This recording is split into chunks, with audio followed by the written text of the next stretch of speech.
今天来给大家介绍一下外星人的冰箱。这个星球上他们用的冰箱很特别，叫时空冰箱。这种冰箱里面和外面的温度是一样的，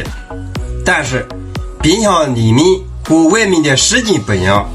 冰箱里面的时间好像被凝固了，食品放在里面，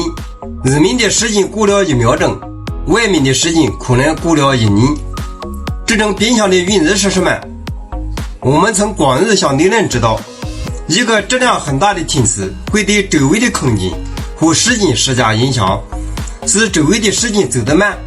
也就是最大的质量的物体可以影响周围空间和时间。外星人用的是变化的电磁场来改变时间的，而不是重力场。重力场要很强才可以产生时间变慢效应，而且这个效应是很微小的。变化电磁场产生的时间变慢效应是非常的显著，电子设备可以做得很小。他们的时空冰箱还有档位，如果调到高档，里面过了1万年，外面只是几秒钟，或者里面过了几秒钟，外面过了上万年。但是这个档位是有限度的，不是你想多少就多少，里面和外面的时间差太大，需要超高能量和最大设备维持，而且是极不稳定。他们时空冰箱很少是为了保存食物，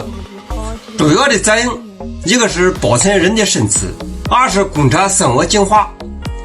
三是观察化学反应物质变化的过程。外星人一般一个人有2个身体，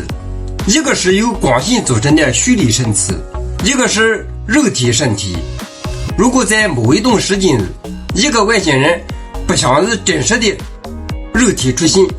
肉体就可以保存在时空冰箱里。